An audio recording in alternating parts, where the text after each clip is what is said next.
everyone, this is Shani from Baker Creek, and today we're going to talk about crops that you can squeeze in the month of July.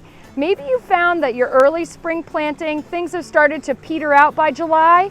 You've got some space in your garden, you're ready to harvest, clear things out, make some room, and start fresh. The season is far from over. It's definitely time to plant your next succession of crops. If you really want a good harvest all season long, you should be succession planting. You should be putting things in July. So there are some factors you want to keep in mind. Your growing zone is going to be probably the most important, and your personal climate that you have in your area.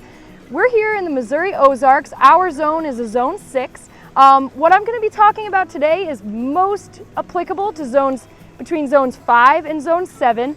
However, I will make some indications for zones warmer and zones cooler. What I would really recommend is just if you're in a zone that's warmer than a zone 7, you can add a few weeks, basically plant a few weeks later. And if you're in a zone cooler than a zone 5, you're just going to plant these things, take these recommendations and set them back about a month.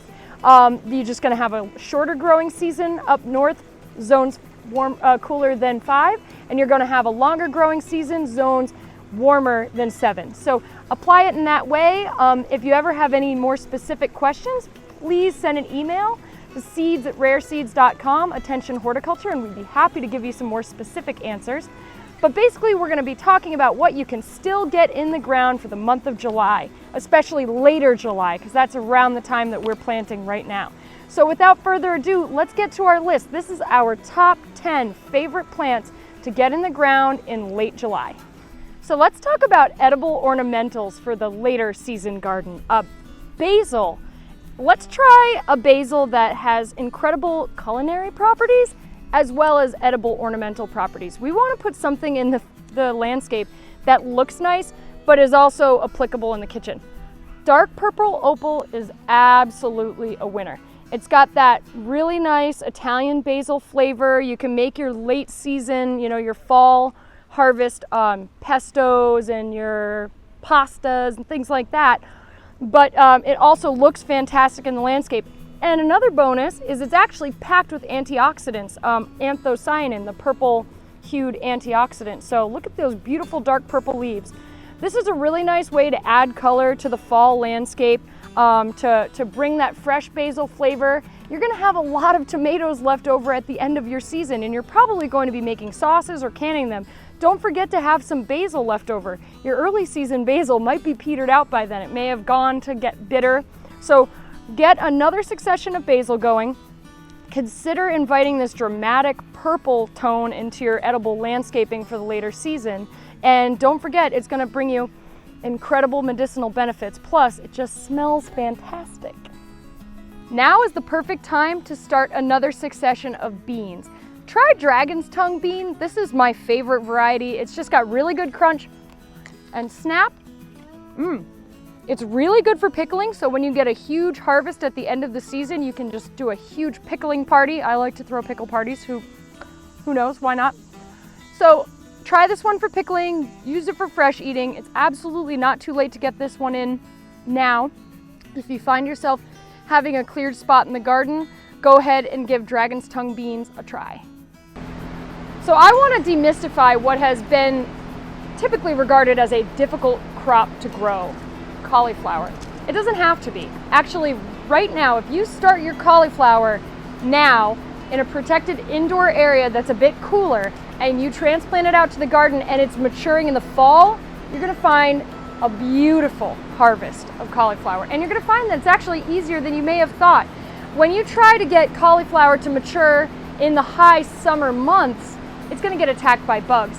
But if you can protect it, keep it cool, and start it in a pot when it's young and transfer it out to the garden as it's more mature and established, you're going to find that your pest pressure is lower and that it's growing beautifully in that cooler fall and late summer weather. So give cauliflower a try. Definitely try the variety Amazing. This is actually the easiest cauliflower we've found to grow, and it's really, really great for a fall harvest. The best part about cauliflower and the rest of the brassicas, which are the cabbage family crops, is they actually take on an even sweeter flavor when you harvest them after a little bit of light frost or cool weather. So this is the ideal fall crop. It does take a long season, which is why you're going to want to start it now. So give cauliflower a try. It's not as hard as you think. So there's one essential culinary herb that I want to see you guys succession sowing throughout the whole season, but specifically right now, it's a great time. You can be sprinkling cilantro seeds in little patches anywhere you find a little blank patch in your garden throughout the season, because it does go to seed quickly, which isn't a bad thing. When cilantro goes to seed, it just turns into coriander, which is an awesome spice. But you're going to want to kind of succession sow it frequently so that you always have a nice supply of it. And this variety specifically is going to wait a bit longer before bolting. It's called slow bolt cilantro. It's going to bolt eventually, but again, you're just going to get that beautiful coriander, which is an essential ingredient in so many different recipes. It's got that beautiful essential oil smell to it. It's really strong. Of course, you're going to use the coriander leaves in your cooking. So sneak a crop of coriander in now. You could be succession sowing it really all throughout the season. Just get it in wherever you can. Now's the time to get another cucumber crop in. Cucumbers are one that you're going to want to succession plant through the season, and right now is a great time. And I love this variety, Bait Alpha, because it doesn't require pollination to set fruit, which means if you're later in the season or you're growing in a greenhouse, you're not going to require those pollinators, which may be a little more scanty later in the season or growing in a greenhouse. So it doesn't need pollinators. It's going to set actually a huge, super prolific crop. And the other great thing is that you can either choose to eat them raw or you can pickle them. So if you find yourself at the end of the season with a massive bumper crop, you could just put them up and you're going to be eating pickles all winter. So you're going to have pickles for your wintertime parties or your meals, whatever you need them for, or you're going to have fresh snacking cucumbers at the end of the season. Either way, it's a win-win. So try the Bait Alpha cucumber in your greenhouse or even outside. It works great in both applications. So it's absolutely not too late to grow squash. A lot of us get our squash crop in right at the beginning of the season, only to find that they get absolutely ravaged by squash bugs. And then the harvest is pretty early in the season. What you might not realize is that you can actually squeeze in a later squash crop and try a variety like red curry. It's also known as Hokkaido. So what I love about this one is that it matures quickly, so you're going to be able to squeeze in a harvest before the end of the season, and you can either harvest this as an immature summer squash or a really nice tasty winter squash. It's your choice. Another bonus is that you can eat the skin of this squash. It's so thin and delicate, yet somehow when you let it mature to be a winter squash, it actually holds up in storage. So it's great for storage. You can, if you're looking at an early frost or you're in one of those more northern parts of the zones we're discussing, you can still get a harvest in. And if you're looking for a good storage crop for winter with dense nutrients, high in beta carotene, try red curry. So we're here in the Baker Creek corn patch. This is our early planting of corn, but did you know that you can actually get a later planting of corn in? So it's not too late to get a sweet corn crop right now. Maybe you won't try a popcorn because that needs some drying time, but you can still get sweet corn. And who doesn't love fresh sweet corn in the later part of the summer? That just says harvest party. You're gonna have some sweet corn at your final hurrah of the garden season. So get your sweet corn in now. Don't forget to plant it in blocks so that it gets good cross-pollination, and you're gonna have a beautiful crop for the end of the summer. So maybe you're thinking that if you plant now, your plants are gonna have to survive both intense heat at the beginning of the season and then cooler weather at the end. So for that kind of scenario, you're gonna want something like Swiss chard. And this variety is called 5-color silver beet. And I love it because it can handle the heat in the earlier part of the season, but it's going to really, really thrive in the cooler weather too. So it's highly adaptable. It's going to take whatever weather conditions you throw at it. It's incredibly nutrient dense, and it's just going to be a nice greens for the fall. So go ahead and start sowing that anytime. It's nice to sow it in a cooler area just to really encourage good germination. But once it takes off, it is a very hardy plant. So we can't forget about the flowers. It is absolutely not too late to plant a later succession of zinnias right now. I particularly like Scabiosa zinnia. I think they have a really unique form to them, and what's really great is that they mature early and they're very vibrant, which you don't always get that color at the end of the season.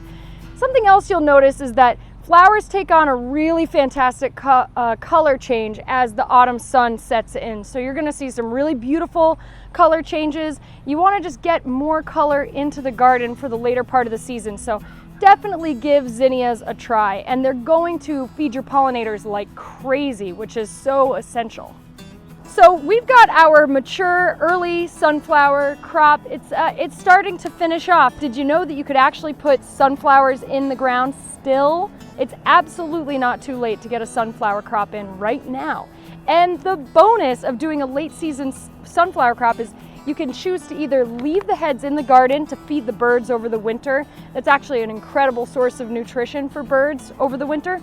Or you can save those seeds for yourself. I love this variety, Mongolian Giant, because it has so many seeds. Those seeds are going to provide dense nutrition for you in the winter months.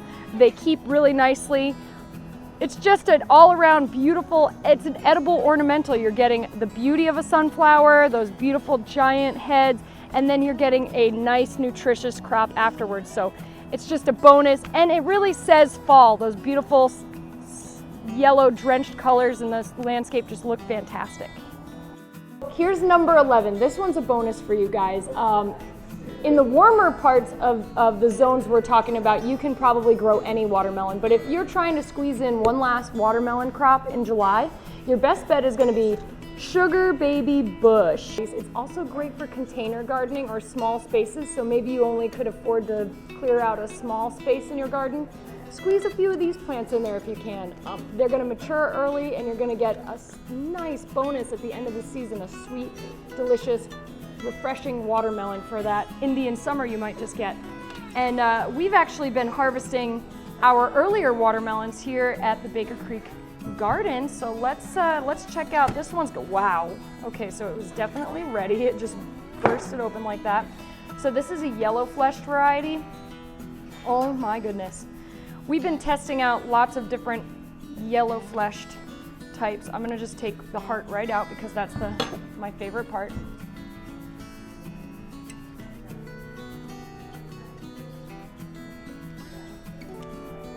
Looks like we picked it on the perfect day. It's super juicy, incredibly sweet. So if you guys want a fall version of this, try Sugar Baby Bush and get it in the ground as soon as you can.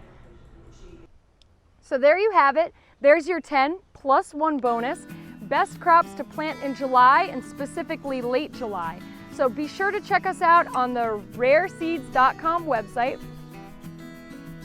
and you're gonna find all these crops plus more.